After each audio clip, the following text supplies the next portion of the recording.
Haleluya, puji nama Tuhan, salam sejahtera keluarga GPD El Shaddai Magelang yang diberkati Tuhan. Bersyukur kita bisa berjumpa kembali dalam Renungan 79 Pejuang Tangguh.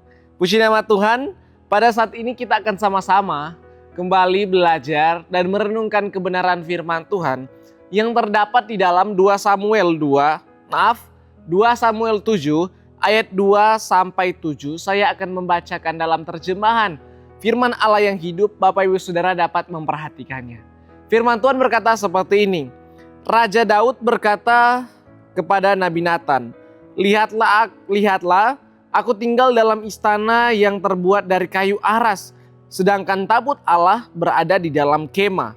Nabi Nathan menjawab, silakan Baginda melaksanakan niat hati Baginda, karena Tuhan menyertai Baginda.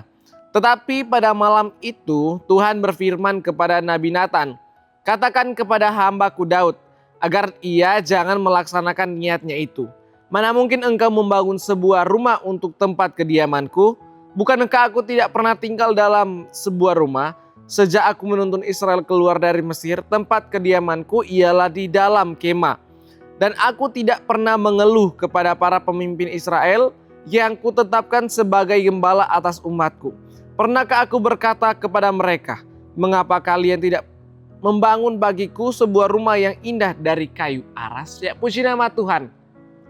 Pada saat ini Bapak Ibu Saudara, kita akan merenungkan firman Tuhan dengan tema penolakan.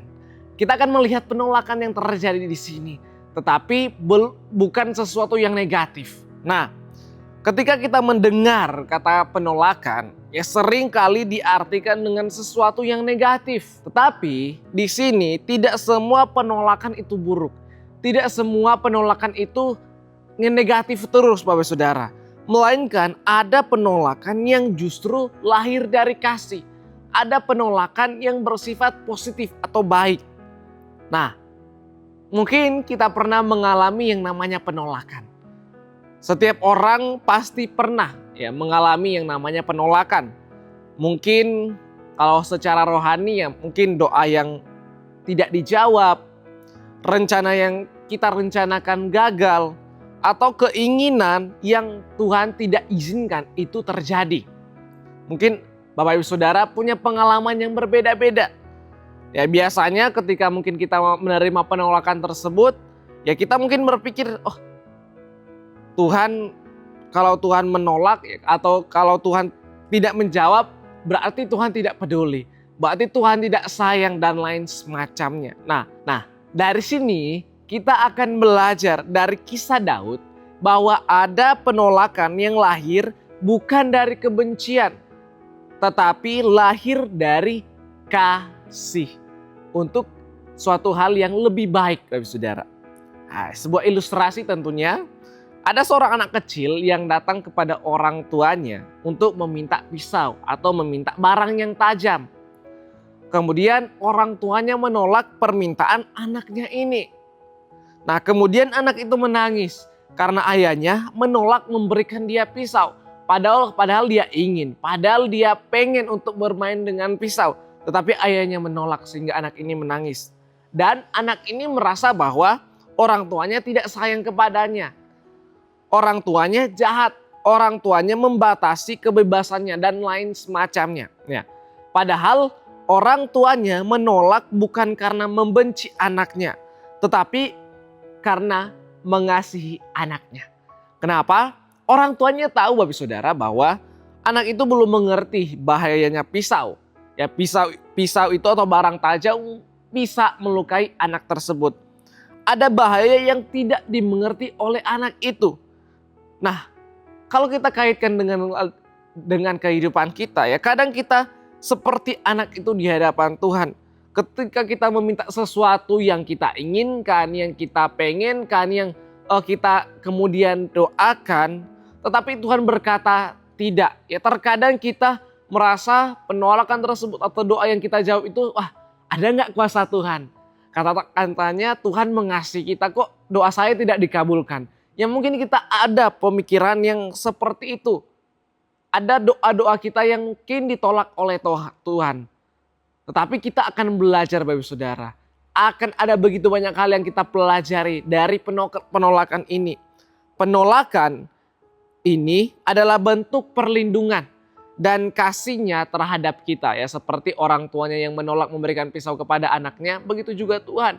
Ketika kita menginginkan sesuatu tapi Tuhan tolak, karena itu adalah bentuk perlindungan dan kasihnya terhadap kita supaya kita jangan terluka oleh barang tersebut. Nah, kita dapat melihat saudara kalau kita mengobservasi terlebih dahulu ya ayat pembacaan kita yang dimana Daud yang memiliki niat baik di ayat 2. Ya, secara manusia niat hati Daud sangat baik. Karena itu lahir dari penuh rasa hormat kepada Tuhan. Lahir dari rasa syukur. Dan dia ingin memuliakan Allah lewat niatnya tersebut. Kemudian di ayat 3, Nathan yang awalnya setuju karena ia melihat hati Daud yang sangat tulus. Namun pada malam hari Tuhan datang dan berbicara kepada Nathan dan menyampaikan bahwa Daud bukan orang yang akan membangun rumah Tuhan. Bukan Daud yang akan membangun bait Tuhan. Tuhan tidak pernah meminta rumah permanen juga sejak Israel keluar dari Mesir. Nah, alasannya mengapa bukan Daud yang membangun bait Allah, kita dapat melihat di 1 Tawarik 22 ayat 8 berkata, "Tetapi firman Tuhan datang kepadaku demikian, telah kau tumpahkan sangat banyak darah dan telah kau lakukan peperangan yang besar. Engkau tidak akan mendirikan rumah bagi namaku, sebab sudah banyak darah kau tumpahkan ke tanah di hadapanku." Ya, Daud tidak dipilih membangun bait Allah karena ia adalah seorang pejuang, seorang tentara yang berperang di medan pertempuran, yang menumpahkan banyak darah Bapak Saudara. Sehingga bukan Daud yang akan membangun bait Allah. Tugas membangun bait Allah tentunya nanti diberikan kepada anaknya, yaitu Salomo. Ya, kita bisa melihat di 1 Tawarik 22. Di situ Daud menjelaskan kepada Salomo dia yang harus membangun bait Allah dan mengapa Daud yang bukan membangun bait Allah. Walaupun demikian Bapak Saudara, walaupun Daud tidak dipilih untuk membangun bait Allah, walaupun niat hatinya itu sangat baik, tetapi kita dapat melihat penolakan tidak menghancurkan keinginan Daud untuk berpartisipasi dalam pembangunan bait Allah. Penolakan tidak menghancurkan keinginan tetapi dialihkan. Yang dimana kita dapat melihat Daud yang kemudian menyediakan, sekali lagi, Daud yang kemudian menyediakan bahan bakunya. Daud yang menyediakan keperluan untuk membangun bait Allah. Kemudian Salomo yang nanti mengeksekusinya atau mengerjakan sesuai dengan apa yang Tuhan telah firmankan. Luar biasa Bapak Saudara kisah ini. Kemudian kita dapat melihat apa yang dapat kita pelajari dari penolakan yang dari Tuhan. Penolakan yang daripada Tuhan itu penuh dengan kasih. Yang pertama, tidak semua keinginan yang kita pandang baik adalah baik di pandangan Tuhan. Daud tidak sedang berbuat dosa, melainkan niatnya mulia. Ia ingin menghormati Tuhan, tetapi Tuhan berkata kepada niat hatinya itu tidak. Rencananya tidak. Jangan, bukan kamu. Ya. Artinya sesuatu keinginan kita, rencana kita bisa baik. Bahkan kita bisa berkata ingin memuliakan Allah. Tetapi itu belum tentu bagian yang Tuhan tetapkan untuk kita kerjakan, untuk kita lakukan. Mungkin bisa orang lain. Sehingga kita juga belajar dari sini, jangan mencuri kemuliaan yang daripada Tuhan. Kemudian kita dapat melihat, kadang kita ingin melakukan sesuatu dengan tulus. Kita melakukan hal yang baik, ingin memuliakan Allah. Tetapi Tuhan melihat lebih jauh daripada yang kita lihat. Pandangan kita mungkin baik, tetapi menurut pemandangan Tuhan, mungkin orang lain yang harus mengerjakan. Atau bukan kita yang mengerjakan, sehingga Tuhan menolak. Tidak semua keinginan yang kita pandang baik adalah baik di pandangan Tuhan. Kemudian yang kedua, penolakan Tuhan bukan berarti penolakan terhadap pribadi kita. Ya, ini yang sangat luar biasa Saudara, yang dimana Daud punya rencana. Daud punya niat baik. Daud ingin melakukan sesuatu yang ingin memuliakan Allah. Dengan hati yang tulus, dengan niat yang baik. Daud kemudian menyusun suatu rencana. Tetapi Tuhan menolak niatnya. Tetapi kita dapat melihat Tuhan menolak rencana niat baiknya Daud. Tetapi Tuhan tidak menolak pribadi Daud tentunya. Luar biasa. Tuhan tetap mengasihi Daud. Bahkan setelah penolakan tersebut, Tuhan memberikan janji yang sangat besar kepada Daud atas niatnya tersebut. Seringkali manusia, walaupun tidak semua, menolak sambil melukai. Akan tetapi Tuhan menolak sambil mengasihi. Bahkan Dia memberikan janji yang sangat besar kepada Daud. Niatnya yang awal yang sangat luar biasa. Kemudian yang ketiga, Tuhan jauh lebih tahu yang terbaik bagi kita. Ya seperti ilustrasi yang di awal tadi wahai saudara, orang tua itu menolak memberikan pisau kepada anak kecil. Demikian juga Tuhan terkadang menolak sesuatu yang kita minta, bukan karena Tuhan tidak peduli, melainkan Tuhan melihat bahaya yang kita tidak lihat.